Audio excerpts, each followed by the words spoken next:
for this side, for this side, for this side. Why can't you count your blessing? Na kwa sababu wakati wa Pasaka we cannot kill. Leo nani anapigana? Leo wanaosema ni nani? STA. Anayezidi ni nani? Barikiwa. Kila ni hapa anapenda. Sometimes angalia baraka zako, ambia Mungu asante. Hata don't tell us. Unajua Mungu amenibariki. Nimenunua gari na mtu anaomba gari kuangusha. Mimi nataka maombi yenu. Kwa sababu bila maombi yenu I can do nothing. Hatukufe kabisa, tulikuwa wafu kwa sababu ya dhambi zetu, akatufufua, akatupetisha pamoja naye katika ulimwengu wa roho.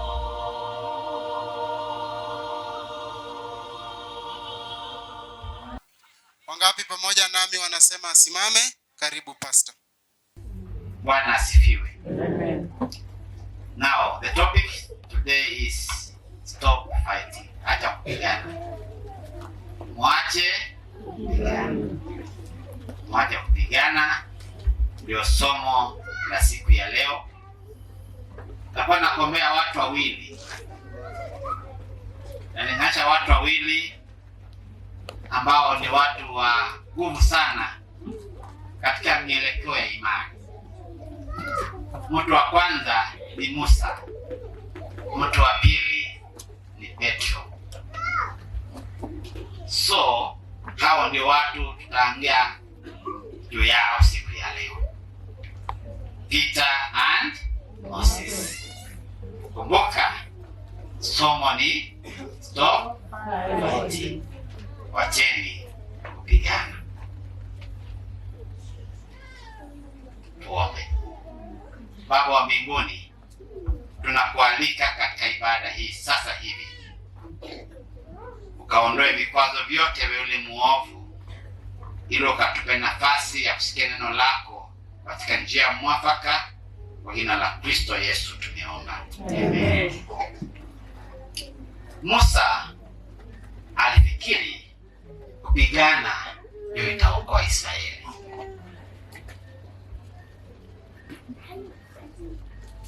Musa alikuwa amelelewa kabisa na mama yake when he was still young.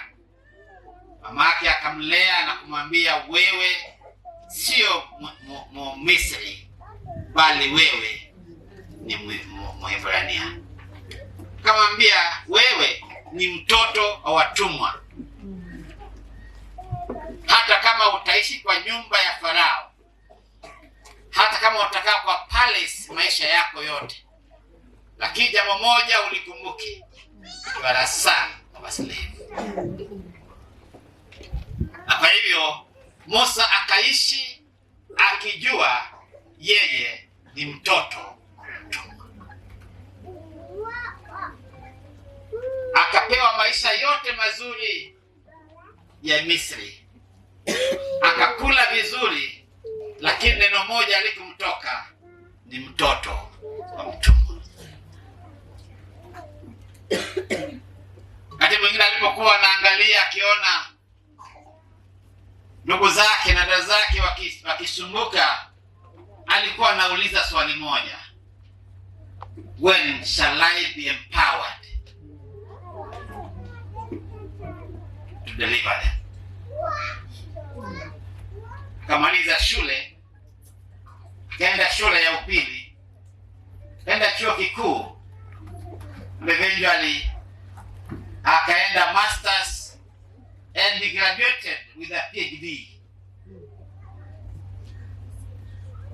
And you know, ukisoma paka PhD unakwanga tu mjinga. Wala ambao mna PhD msinichukie. Kwa watu wakusoma sana wanarudi wanakuwa humble kana kwamba hawakusoma. Kwa sababu PhD inamaanisha pengine hana degree. Umesema PhD inamaanisha nini? Pengine hana degree. Sana katu mtu fua. Umeona maprofesa sila anafaa. Kuna profesa unaona vile huyu mtu kweli alisoma. Because alisoma mpaka akashindwa. akawa mtu tu ambaye the education has humbled him. So Moses was humbled kwa kusoma kufika kwa kiwango cha PhD. Then Biblia inasema when he was of age,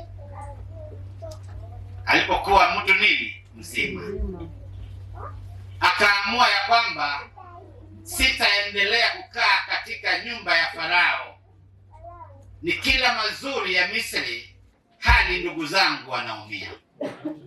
When you read Hebrews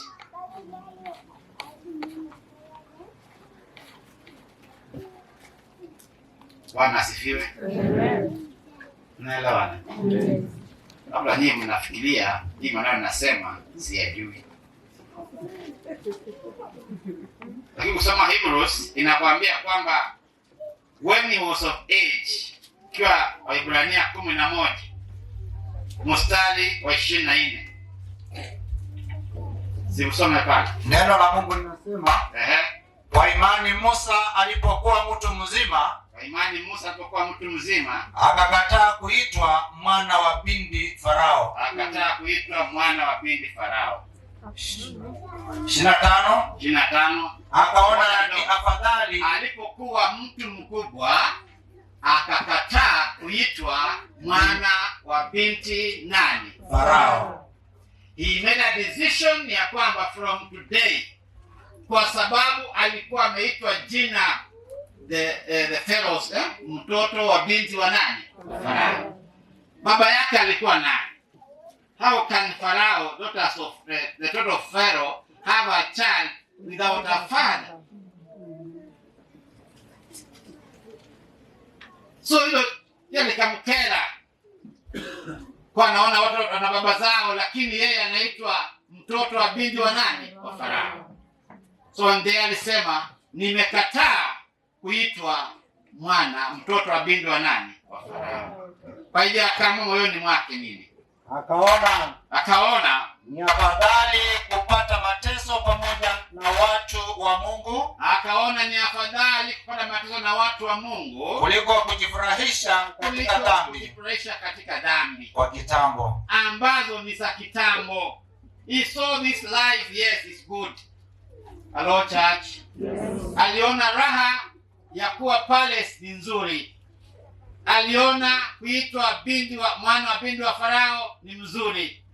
Aliona amekuwa prepared katika masomo, angekuwa the next Pharaoh was good, because yeye ndiye angekuwa mrithi kutoka kwa Farao. So he was expecting to become the king, the next Pharaoh. Kwa sababu Farao aliyekuwa katika ufalme hakuwa na mtoto mwingine, only this daughter. And because this daughter was the daughter of the king, so Farao akaona kwamba huyu basi mtoto huyu ambaye ni mtoto wa nani? Wa binti wangu, he will become the next Pharaoh. So akamprepare in every detail to be the next Pharaoh. Akamwandaa kuwa Farao baada ya Farao. Lakini when he was of age, mwambie mwenzako, you must become of age. So watoto kanisani muda yote ambao we fight anything. Bwana asifiwe. Somebody akisikia kusema we are aiming at a camp offering of 2 million plus, somebody is fighting that thing. Kuna mtu hapa anapiga hiyo kitu, anaipiga, anasema kwani wametuonaje huyu pastor? Kanisa mjambo. We just like to fight. Stop fighting. Stop fighting. When you become of age, when Moses became of age, akasema to hell being a son of Pharaoh's what? Daughter. Asema I rather go and suffer with my brothers. Afadhali niende niumie na ndugu zangu kuliko kuwa hapa kwa muda kitambo. You can be in this world, eat well, sleep well, do life well, but this life is only for a season. And that's why you need an identity with Jesus. Because katika Yesu Kristo una urithi wa milele. Katika Yesu Kristo una hali isiyoharibika. Katika Yesu Kristo una maisha yasiyoharibika na tumaini la milele. Amen. Lakini katika tumaini la dunia hii ni la kitambo tu. And when you become of age, you will say, kumbe in this world ni kitambo tu. Bwana asifiwe. Amen. Moses alipoona ya kwamba hataendelea kuitwa mwana wa binti wa Farao, he walked from the palace. Mzee akatoka kwa nyumba ya Farao, akasema, today let me go and see how my brothers are living. Atoka aenda jione vile watumwa wanavyokaa. Unajua hajawahi kuwa mtumwa, lakini mtoto wa mtumwa. Hajawahi kuwa mtumwa, lakini mtoto wa nini? Mtumwa. So akaenda jione vile watumwa wanavyofanya nini? Wanavyoishi. So he went, akaenda akafika kule Goshen.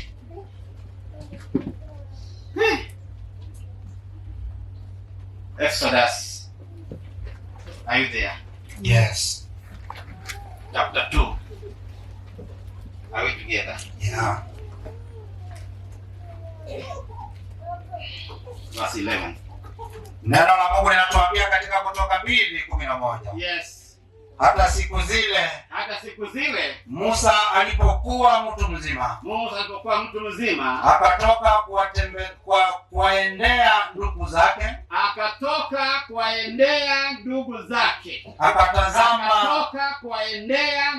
zake, Kanisa mjambo. Akatoka kuwaendea ndugu zake. Friends, we have a family. Mwambie mwenzako, we have a family.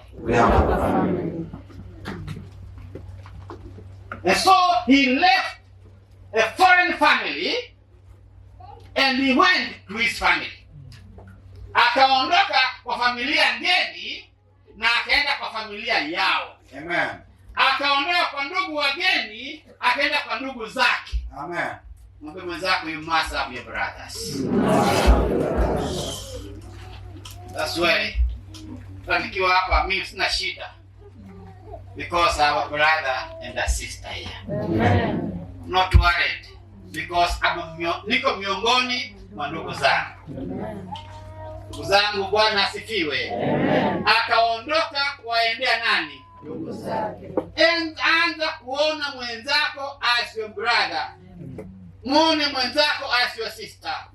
Don't look at your friend, at your brother as this tribe and this tribe. Usioni mwenzako kama ni wa kabila hii na kabila hii. Ona Mwadventista as a brother and a sister. Akaenda kuona zake. Bwana asifiwe. Alipoenda kwa ndugu zake, Biblia inasema nini? Akatazama mizigo yao. Akamwona Mmisri. How they were suffering. Akatazama mizigo yao. Akaona shida za ndugu zake. Akaona shida wanazopitia. Akaona vile wanavyosumbuliwa na kuteswa. I want to tell you, even our brother Jesus Christ. Hello? Yes. Tell your brother, even our brother Jesus Christ. Even our brother Jesus Christ. Anaona tunayopitia. So, Musa akasema, kama ni hii, if this is the life my brothers are going through, I must do something. So he thought he can fight to deliver his brothers. Are we there? Yes. Akafikiri, hapa nitapigana. I'll kill somebody. Hello? Yes. Akaenda, akaona ndugu zake, akaona mmoja, siku moja akaona Misri ana molest nani? Akaona Misri amepiga Mwebrania, anaanguka chini, akaona amepiga ndugu yangu. This one can't work. He felt so pain. Akasema, kama ni mbaya.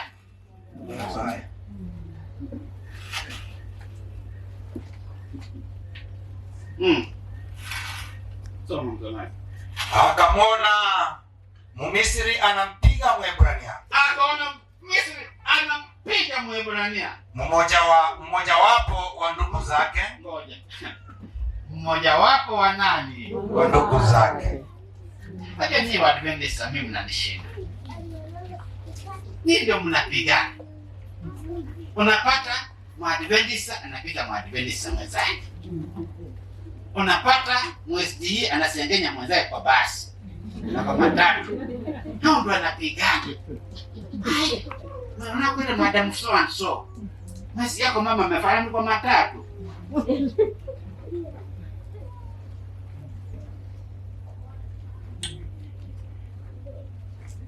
No. Wa Misri wakitupiga, hello? Yes. Are we together? Yes. What is kutupiga? Afadhali because we have somebody who can see. But when we fight, somaji. Yes. Akaona nini? Misri anafanya nini? Anapigana mmoja wao wa ndugu zake. Inasema hivi, akamwona Mmisri anampiga Mwebrania. Anampiga Mwebrania. Mmoja wapo wa ndugu zake. Mmoja wapo wa ndugu zake. Kanisa, are we together? Yes. No. When others fight us, it's understood. Hello? Yes. Wenuna kutupiga ni nini? Inaeleweka. Naweza kuona kuwa na mtetezi. So huyu alipoona Misri anapiga mmoja wapo wa ndugu zake, akafanya nini? Basi akatazama huko na huko. Ngoja. Akatazama huko na huko. Then he looked on the left and on the right. Huyu. Unajua, ukitaka kufanya kitu mbaya, unaona mtu anaangalia left and right. When you see somebody anataka kufanya dhambi, anaangalianga wapi? Hata mtu akitaka kuzini. Nana tuona. You see, when people want to do evil, mwambie mwenzako kumbe unataka kufanya maovu, angalia left.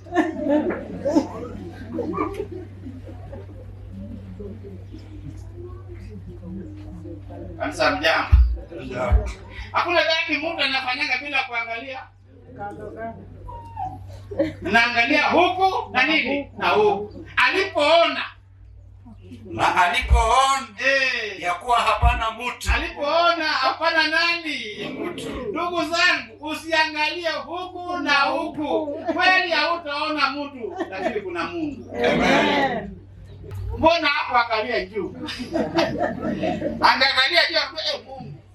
Are you looking at this? You know, had he remembered to look where?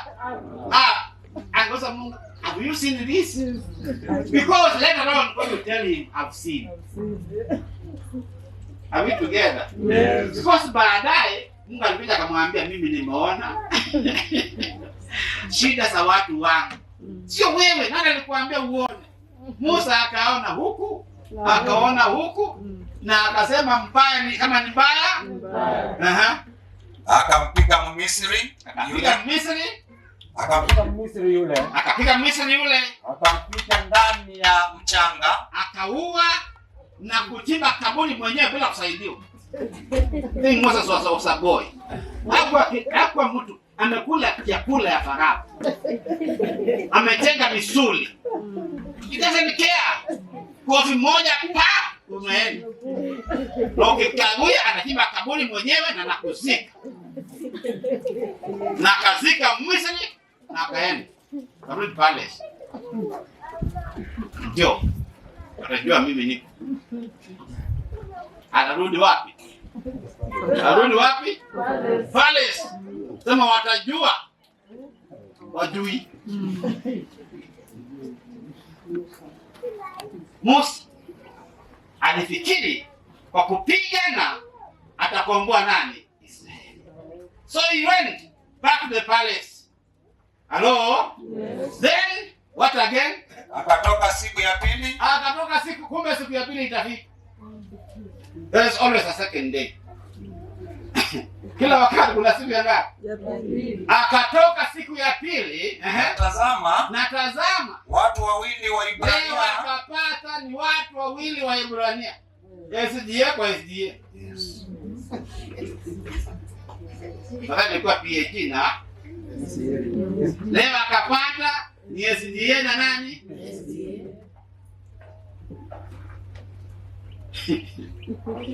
Bwana asifiwe. Amen.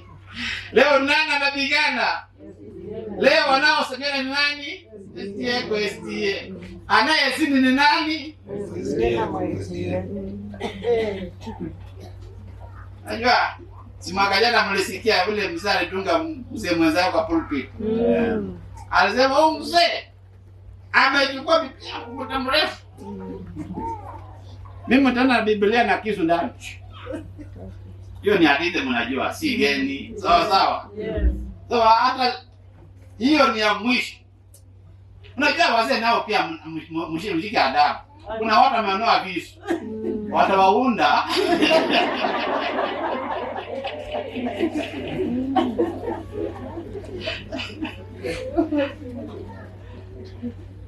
Wewe kufanya maovu na bibi ya mtu na unakuja kwa sababu anataka kuhubiri. Haki hakuna aibu. Bwana asifiwe. Yaani you are not ashamed. So ile mzaa anasema hiyo utahubiri ya mwisho. Utahubiri tena hii kanisa. So akuja mtaji na Biblia kubwa na kisu ndani. Ngoja tu. Wakati anataka ameimba sifu.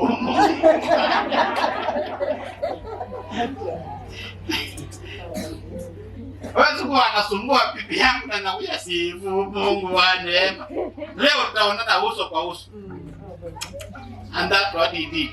Kwa kaya kisu mwenzake akapole vitu maiti. So siku ya pili natazama watu wawili wa Ibrania walikuwa wakipigana. Akamwambia yule aliyemdhulumu hapa Musa hakupiga mtu. He just asked the other one. Yule alikuwa anadhulumu mwenzake akamuuliza, mbona unampiga mwenzako? Mbona unapiga mwenzako? Na huyu ndugu yako. Why are you fighting your brother? Bwana asifiwe wa Adventist. Amen. Why are you fighting? Why are you fighting your goals? Fighting your pastor? Fighting your elders? Fighting your brother? Fighting your sister? Are we together? Yes. Akamuuliza swali rahisi. Why are you fighting your brother? Yule akasema nini? Yule akasema, ni nani aliyekuweka wewe? Kumbe watu wanaodhulumu ndio wakali.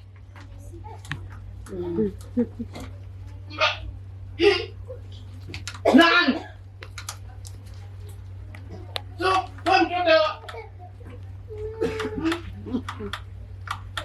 mama yako unajua? Baba yako unajua? Nani aliyekuweka wewe kwa mwamuzi kati yetu? Sema nini? Nani aliyekuweka wewe kuwa mkuu wetu? Nani aliyekuweka wewe kuwa mkuu wetu? Na mwamuzi juu yetu? Who has made you a judge over us? We have no judge. We have no king. We have no leader. We have nothing. We are just slaves. Who has made you? You know, mnapata direction, mnapata kuona mbele wala nyuma, and you can now even somebody when you want to wake up, awasaidie kuona mwelekeo, anamuuliza who has made you a judge over us?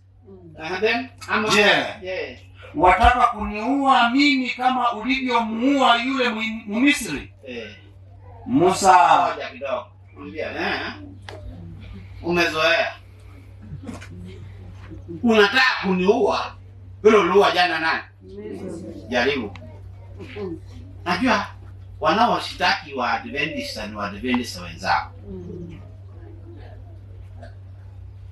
Alienda kuitaki Musa kwa Farao, si Misri. Huyu ndiye alienda kusema, huyu kijana umelea kwa nyumba yako. Ameua Misri juzi, amezika. Kabla Farao amesema leo ameua nani? Ametaka kuua Mwebrania. utapungukiwa na watumwa.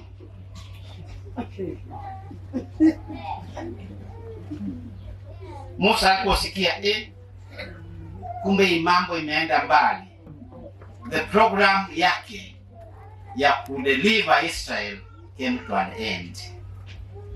Mwambie wenzako, stop fighting. Because fighting will not give you a solution. Kupigana kutakupa nini? Suluhu. Stop what? Fighting. Sometimes be fought. Hello? Yes. Sometimes be what? Be fought. But ask God to intervene. Peter. Or turn to the book of Acts chapter 12. Stop what? Petro na Musa. Leo tunaenda katika Matendo ya Mitume 12 aya ni ya kwanza. Neno la Mungu linasema panapo majira yale yale Herode mfalme, Yesu ameshakufa, amefufuka, ameanzisha mpango wa kuokoa kanisa bila vita. Are we together? Yes. Kanisa linaokolewa bila nini? Vita. Bila vita. Yeye mwenyewe badala ya kupigana he was fought. Badala ya kuua he was killed. Are we together? Yes. Jesus our deliverer. Jesus our savior.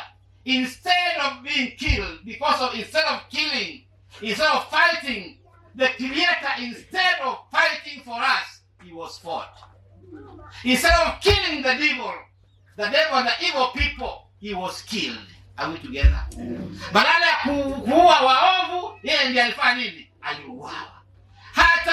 Hata alipokuwa akimuua na Petro anataka kumsaidia, anachukua panga na kata mtu sikio. Yesu akauliza, Petro, what have you done? You think I'm so stupid? Hello? Kuza mwenzao mwambie, you think I'm so stupid? Jesus was asking Peter, you think I'm so stupid? Sema, kama ningetaka. Hello? Jeshi la kunipigania. Do I need you? Hello? Do I need you? Ukatikate mtu sikio. I can call 10,000. What? Angels. And then kill this everyone blood here. Who told you I need your sword? Panga mara moja. Atakuwa sikio la mtu. Rudisha. Bado anasema kwasi ni kwa jinga. Na kufuata kumbe wewe ni mtu wa kukata watu na kukusaidia. Kaa peke yako najua katoro.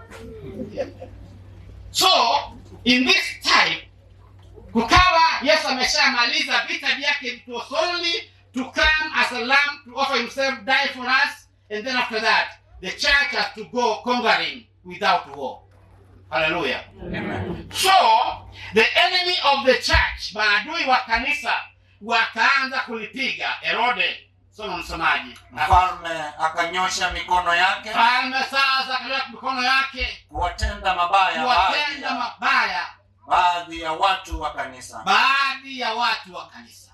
Because in need of the king, Farao alitaka silence the church to please the Jews, awapendeza Wayahudi. Alitaka anyamasie nini? Kanisa.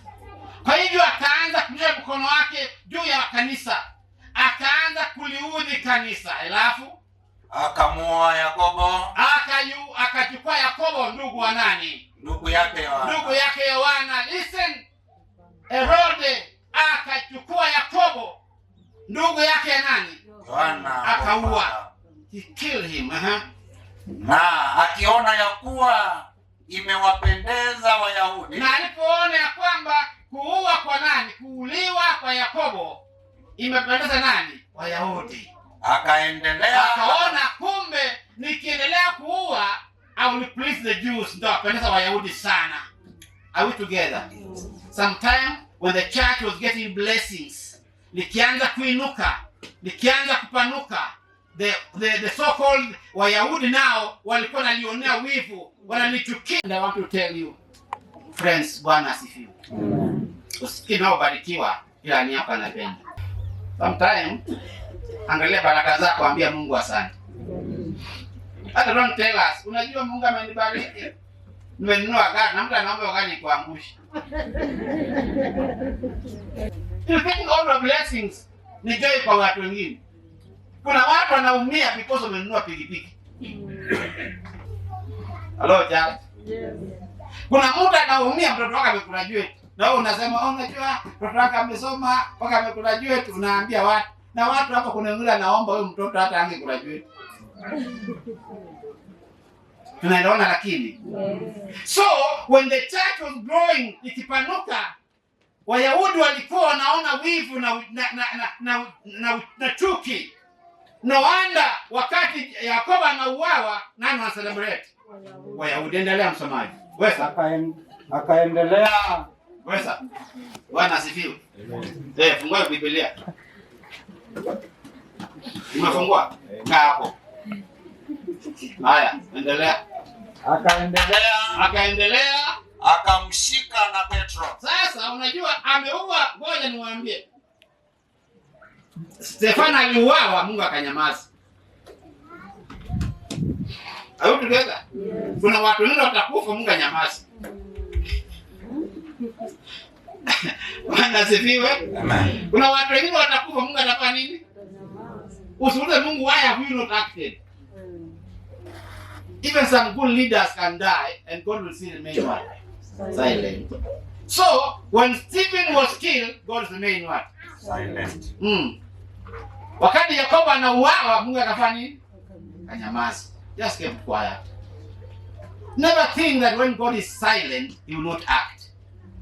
Are we together? Yes. When you think leo ugonjwa umekulemea, Mungu hajaact ya kwamba atabaki amenyamaza milele. Kuna siku God will act. Amen. Kuna siku Mungu ataingilia kati. Bwana asifiwe. Amen. Stop fighting. Now sometimes mtu anaweza sukua kanisa. Mtakuwa mtu mwingine kwa mzee, yeye anapinga. Sema huyu hataweza. Are we together? Na wakati mwingine watu wengine wanakuwa ndio visirani, kazi yake hata kuchakuliwa kazi na ukichakua yeye anakataa, lakini kisani tu. Watu wengine ni mdomo tu, vitina. Unajua siku mtakufa, kanisa itakuwa sana haraka. But kumbe, are we together? Kumbe kushika Peter alikuwa ameshika life wire. Kuna watu wengine ukishika, wameshika life wire. Samahani. Mwalimu. Akashika nani? When the church was growing, Herod was not happy. When everything was going well, life was good, Herod was not happy. When you are being blessed, I've told you, everyone was not happy with you. Sometimes your blessings brings what? Headache to your neighbors. When you have a car, someone is praying that car will get an accident. Are we together? Yes. Even when you are supporting the church. Wakijua tu mtu anasupport kaanza, kuna mtu anasema si mtu on kila side anatoa hii kama amekichosha na kutoa. Why can't you praise God? Our brother had done this. Sasa wacha tumuombe siku nyingi. Sawa. Mungu akamuongeza akambariki ili abariki kanisa letu. Not in SDA Church. CSDA. Hii tu. Bwana, ukifanya kitu kizuri wewe utapigwa mpaka dashboard ikae. Na usipochunga watakuchukulia hatua. So, what I'm saying, remember Bwana asifiwe. Amen. Stop Fighting. Stop what? Fighting. Herod alijua kwamba akifunga Petro, sasa itapanic, and after panicking the believers will get afraid na watatoroka na kanisa litakuwa. However, God knew. God said, you do that. Hello? Mungu akaruhusu afanye hivyo. Endelea msomaji. Alipokwisha kumkamata, akamweka gerezani, akamtia mikononi. Akamtia mikononi mwa vikosi vya vikosi vinne vya askari wanne. Vikosi vya askari wanne, meaning there were 16 soldiers arresting one man. Maaskari 16 wamefunga mwanaume ngapi? Mmoja. Petro peke yake. Kajamaa kale kalikata mtu na upanga. Sasa huyo mtu ni mkali, tulisikia sifa zake. Anaweza amuka na upanga ambazo masikio yenu yote. So what we do? Patie maaskari ngapi? Ine for this side, for this side, for this side, for this side.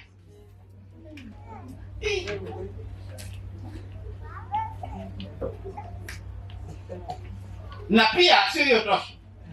Wakachukua Petro na wakafunga yeye mkono kwa askari mwingine. Yaani in case anataka kutoroka askari amuke. Are we together? Soma.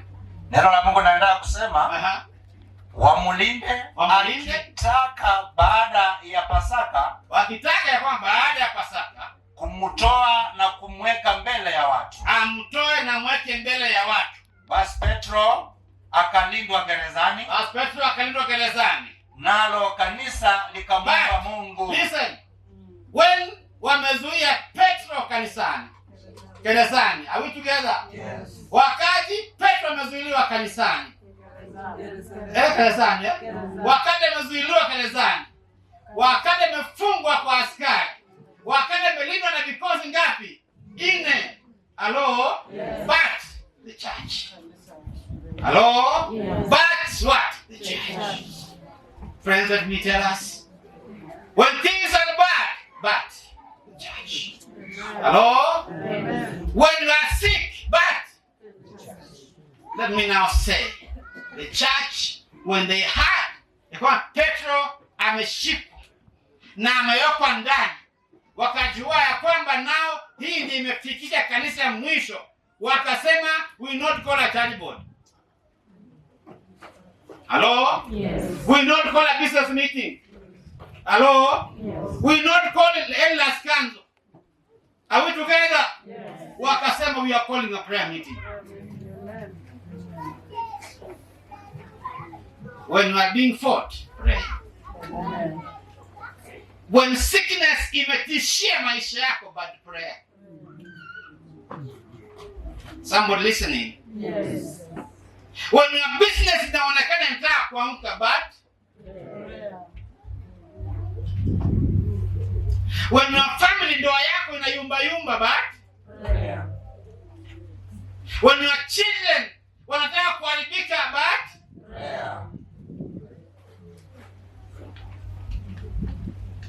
even when you see this church inaanza kuyumba, but ukiona elders wanataka kufight, but it's only prayer that can turn things upside down. Amen. It's only prayer that can bring God and lift us where God is. Amen. It's only prayer that can change the situation in your life. It's only prayer that can answer our prayer. It's only prayer that can turn our desire to reality. Amen. When we talk about 2 million plus, pray. Bwana asifiwe. Amen. Napoongea juu ya 2 million plus as a district, do what? Pray. Prayer makes things work. Amen. The church realize, church boss wataanza argue. Hello, tutapewa commission, yende ione nani? Herod. Listen, commission cannot help. Pray. Are we together? Yes. And so all the church wakaenda kwa Mama Mariam, kwenda Mama Mary. Are we together? No.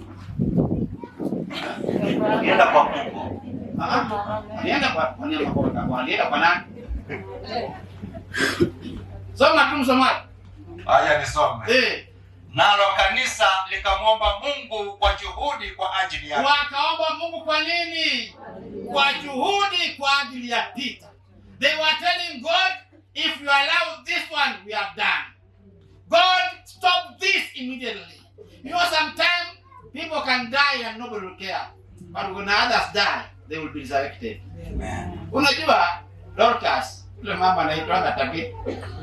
Kuna wanawake wengi walikufa tu na hakuna mtu alifufuliwa. Lakini Dorcas alipokufa ilibidi ilipeta itwe. Petro huyu hawezi kufa. Kuna wengine hata wamekufa wanaweza wajapumzike. Imechukua sisi sana.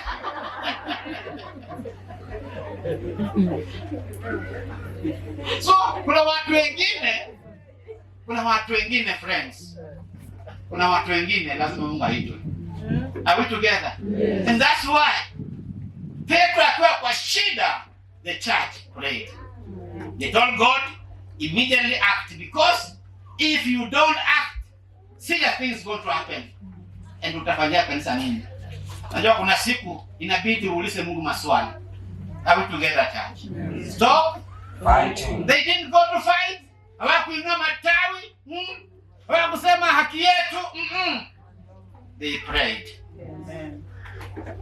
Vitu ikionekana ni ngumu sana, mtumishi wa Mungu, omba. Go to your place and tell Jesus, Jesus, this one you have to intervene. And our Lord God is faithful. Amen. Mungu ni nini? Ni mwaminifu. I want to tell us, don't fight, support the agenda ya Mungu.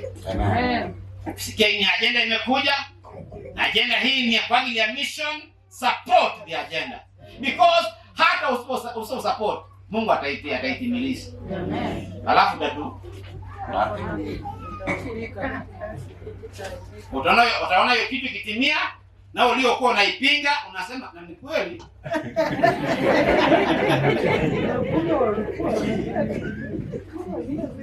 So join God or perish. Are we together? Yes. Join God or do what? Perish. But don't fight. Soma. Yes, ma'am. Soma. Hata wakati Herodi alipotaka kumtoa usiku ule. Sasa ikawa ni usiku, kesho Pasaka imeisha. Tomorrow the D-Day.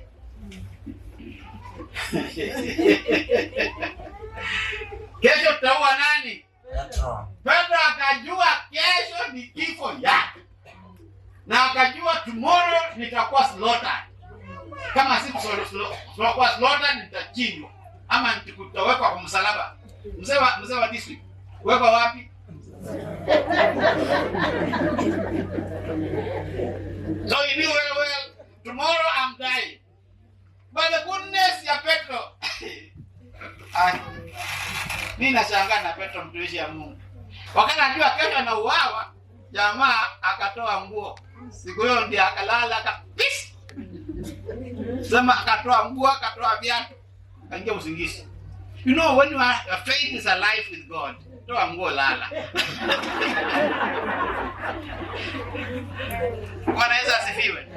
Relax, because you are in the mighty hands of heaven. Amen. Are we together? Yes. When things are not beyond your control, go and sleep.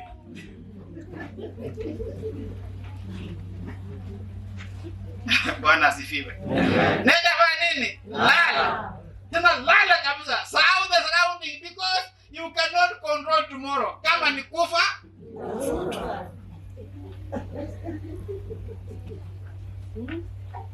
tell God, kama umeruhusu nikufe, mimi nalala. Natoa nguo, natoa viatu. Tuonane huko. Bwana asifiwe. Kama ni kuuawa, no problem. I will die, but I know Jesus will resurrect me one day. Sawa. So akatoa nguo na akalala for ile usingizi yenyewe. Are we together? Yes. Msomaji. Yes, ma'am. It may look so harsh, but sleep. Are we together? Yes. It may look hopeless. Do what? Sleep. Don't Fight. It may be heartbreaking, but don't do what? Don't fight. Usimnue matawi. Mungu ona hii watu, wewe waangalie vizuri. Sleep. Petro akalala. Mungu akaangalia kwa mbinguni. Akasema this time if I don't act, wataua yeye. Na wakiua yeye, utakuwa na kwani kwa nini? Kwa kanisa. Msomaji endelea. Usiku ule ule Petro alikuwa analala katikati ya askari wawili. Analala katikati ya askari wangapi? Wawili. Hata kama pesa yako imefungwa kwa maaskari. Are we together? Yes. Hata kama uchumi yako imefungwa na shetani, sleep. Hata kama kazi yako unaona cheo akikuji, sleep. Don't go kwa mganga mnisaidia nataka kupandishwa cheo. Sleep. Mwambie Mungu kama cheo kitapanda ipande. Kama hizo upanda mimi nitabaki tu hapa niko. Are we together? Yes. Don't fight. Sleep. Mwambie zako lala bwana.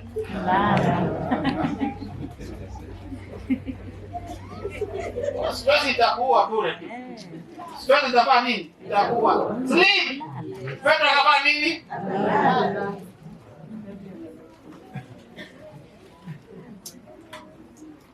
You know, pray until something happens. Amen. Push. I told you. You want to do what? Push. When things are not working for you, do what? Push. Pray until something happens. So the church kaza ikagundua kesho nani anauawa? Petro. Sisi kazi yetu ni kupush. The church was praying until something happens. Oh, I like people who can pray. Mwimbaji mmoja asema, I need the prayer of those I love. Huyo ni mwimbaji mmoja. Well, the traveling life is over and rugged way, that I may be true and faithful and live for Jesus every day. I need the prayers of those I love. Friends, I depend on your prayer. Mimi nataka maombi yenu. Kwa sababu bila maombi yenu, I can do nothing. And so you need the prayer of your brother. Friends, don't fight. Pray. Are we together? Yes. Pray for this elder. Pray for this sister. Pray for this mama. Pray for that child. Pray for that young man. Pray, pray, pray. I need the prayer of those I love. I want my friends to pray for me, to bear my tempted soul above, and the seed with God for me. I need the prayers of those I love. Amen. Ninawapenda. I need your prayers. Wanasema kusema kwamba I need the prayers of those I love to help me in each trying hour, to bear my tempted soul to him, that he may keep me by his power. I need the prayers of my friends. Friends, I want your prayers. Tell your neighbor, I want your prayers. I want your prayers. So, msemaji, Petro wakaomba, they were praying. While he was suffering, they were praying. Endelea. And asleep. Asleep. Amefungwa minyororo miwili. Amefungwa minyororo miwili. Walinzi mbele ya mlango. Walinzi mbele ya mlango. Wakailinda gereza. Wakailinda gereza. Mara malaika wa Bwana. Moja wakalinda gereza. Let me tell us. Walinzi wengine wamefungwa nao. Wengine wamezunguka. 16 of them. I want to tell us. Vile inavyoonekana hapa hakuna utoroka. But let me tell us, man's extremity is God's opportunity. Amen. Wakati umefika kona, inaitwanga dead end. Inaitwa nini? Dead end. God begins there. Mungu anaanzia hapa. Petro amefika wapi? Dead end. Hapigani. He's sleeping. The church is praying. Man's extremity is God's opportunity. In this call, Peter was placed between two soldiers and was bound by two chains each chain being fastened to the wrist of one soldier. Tatorokea wapi? He was unable to move without the knowledge of the soldiers. Hangetoroka. So, within the prison doors securely fastened and strong guards before them, all the chances of rescue seemed to be hopeless. Peter went to sleep. Peter kafani akalala. And behold, hallelujah. Amen. And what? Man's extremity is God's what? Opportunity. And God. Verse 7 says, Mara malaika wa Bwana akasimama karibu naye. Kumbe kuokoa Petro ahitaji askari 16. Only one angel. Shida zako asihitaji askari wote. Only malaika ngapi? Mmoja.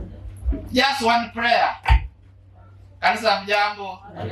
Bwana asifiwe. Amen. This year, just a prayer is going to give us our targets. And I want this morning, make a heart, anza kufikiria kile unataka kuambia Mungu, nitakutolea kwa makami mwaka huu. Because unajua sisi wa SDA tumezoea kujikawia goal. Tuko wangapi kanisani hapa? Tuko 50. Kila mtu kwa leo ni 300. Kila mtu ipatie goal 50 ama 20. Who told you are equal? Kanisa mjambo. Jambo. You know, kuna watu ambao kupata shilingi 1000 ile mnanipa hiyo goal yangu.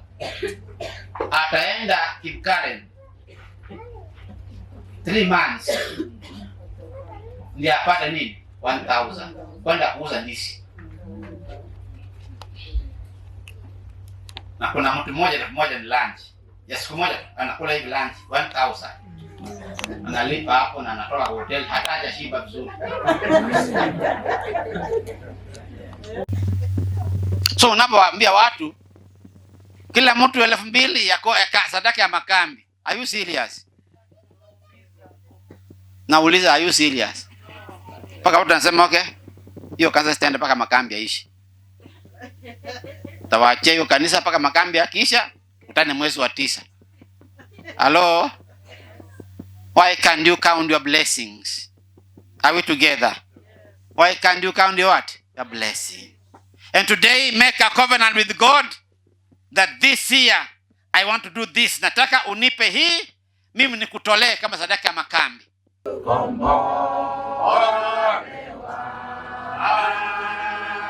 Mimi mwana wake kweli, ukombolewa na furahi, kupita lugha kutamka, kulionyesha pendo lake, mimi ni mtoto wake, kombolewa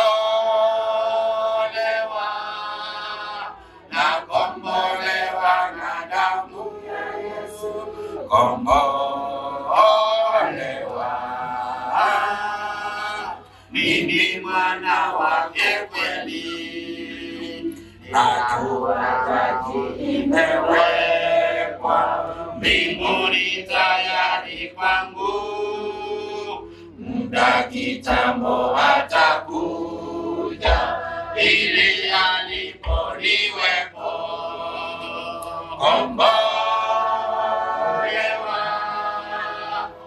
kombolewa na damu ya Yesu, kombolewa,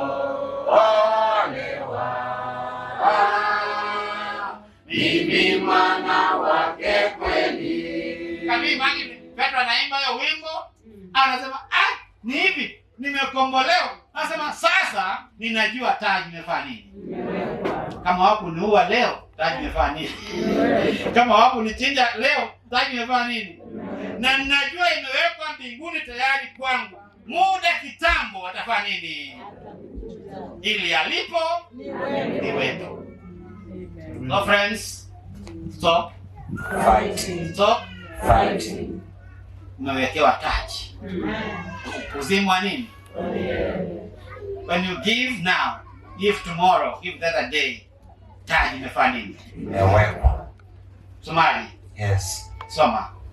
Neno la Mungu linasema hata Petro alipopata fahamu, akasema sasa nimejua yakini ya kuwa Bwana amempeleka malaika wake na kunitoa katika mikono ya Herode. God will send his angel to deliver you. Amen. Stop fighting. Now I know. Until you come to a point you can say now I know. I know. When God will have done that thing to you, utasema now I know.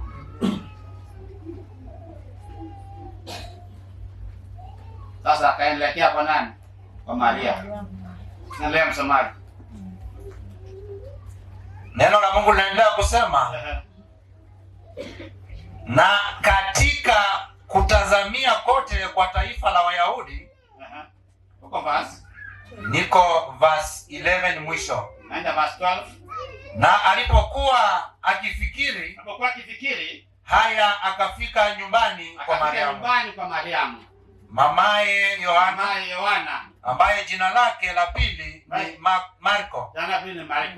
Na watu wengi walikuwa wamekutana humo. Watu wangapi walikuwa wamekutana? Wengi. Watu wangapi? Wengi. There are people who don't take prayer meetings serious.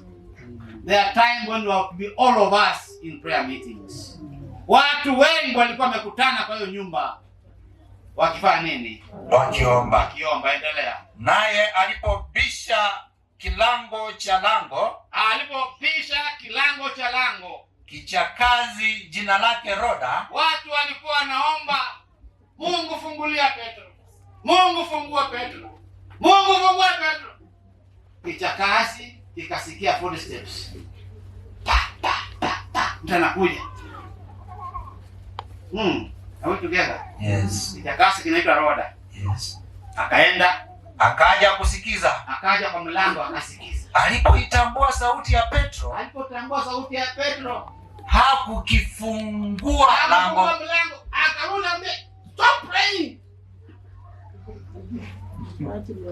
Hello? Stop what? Praying. Peter is here. So jinga, wewe umekuwa wazimu. So sometimes you can pray, maombi yako kijibu tena uamini. Kwa ajili ya furaha. Bali alipiga mbio. Akaingia ndani akawaambia kwamba Petro anasimama mbele ya lango. Stop there.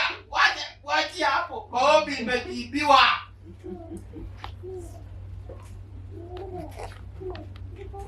Wakamwambia, una wazimu. Haleluya church. Amen. Wewe kichakazi, una wazimu. Unafanya ujinga kwa tendo muhimu kama hii. Lakini yeye akakaza sana. Sema ni Petro. Akasema ya kwamba ndivyo hivyo. Kama ni wazimu, then my prayer is answered. Amen. Wakanena ni malaika wake. Si Petro. Petro akafuliza. Petro akasema kugonga. Akagonga. Hata walipokwisha kumfungulia, waliweza kufungua mlango, wakamuona. Wakastaajabu. Naye akawapungia mkono. Wanyamaze. Akawaelezea jinsi Bwana alivyomtoa katika gereza. Pray until something happens. Kanisa, you have need to pray until something happens. Na nafasi ya kuombea hii milioni ngapi? 2+ until we see that million coming. Amen.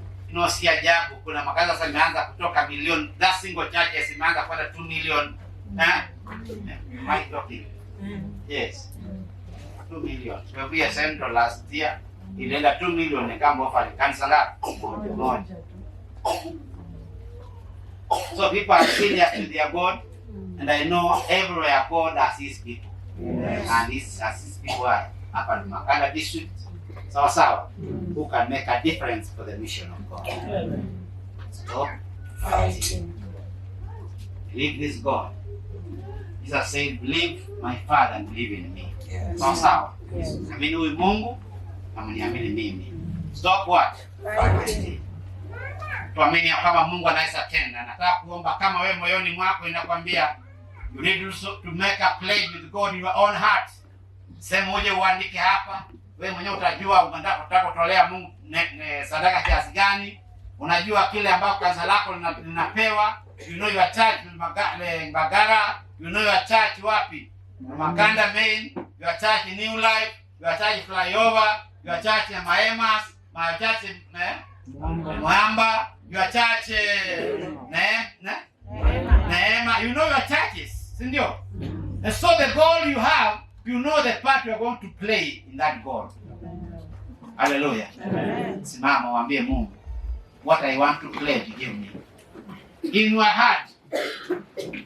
Ilo unataka tu kutatolea Mungu, mwambie Mungu, nataka kutolea 20,000, you will give me this money. Pray for that. That 100,000, tell God, this year I'm pledging my heart 100,000. And as we pray, mwambie Mungu, give this money that I give to you. Hallelujah. Kama una ambia mtoto wako, ambie Mungu, even kama mwenyewe sitaweza pata hii, pate hii pesa mtoto wangu nilete nitoe sadaka. Hallelujah. Yes. Usiogope kuambia mtoto wako, my son, my daughter, time for camp meeting has come and I depend on you. Hello? And my goal this year is this. Nimeamua kupatia Mungu this much. Na hiyo goal nimepatia Mungu, ni wewe ndio utatoa. Usiwe na uoga. God is able to fulfill his promise. So you want to pray. I want to give you 2 minutes uombe kwa hiyo pledge unafanya moyoni mwako. Then I'm going to conclude. Baba mbinguni, umeona nyoyo za watoto wako. Wamekuambia moyoni mwao kwa sababu wangependa kuwa washirika katika utoaji wa sadaka ya makari mwaka huu. Ungependa kuwabariki kwa njia tofauti. Na najua ni kweli kabisa utabariki zote kwa njia moja ama kiwango kimoja. Bwana, nataka kuomba ya kwamba Yesu kashuke sasa hivi. Ukabariki huyu mama na huyu baba na mtoto na huyu kijana. Ili ahadi anayofikiria moyoni mwake ukamtimizie ili aweze kutolea. Tunajua kwamba ombi la kuwa na goli ya milioni 2 plus katika district ya Makanda inawezekana kwa uwezo wako. So tunakuinvite Jesus uweze kushuka na kuongea na sisi, na kila mmoja kumpa neema na sehemu ambayo ataplay katika this goal. For the glory of your name, Father, bless those who are going to assist us in giving this money. Kama ni watoto wetu, kama ni wajukuu wetu, kama ni sisi wenyewe, kama ni biashara yetu, kama ni mahali tunafanya kazi. Naomba basi Yesu ukamimine baraka zako ili kila ambacho tumeweka mbele zako tutoe, tukutolee na uweze kutukuzwa tunapojifunia kuwa 2 million district. Bwana ubarikiwe na usifiwe siku zote. Kila kanisa hapa kalipe uwezo wa kutimiza lengo lake. Naomba kwa jina la Yesu Mwokozi wetu. Amen.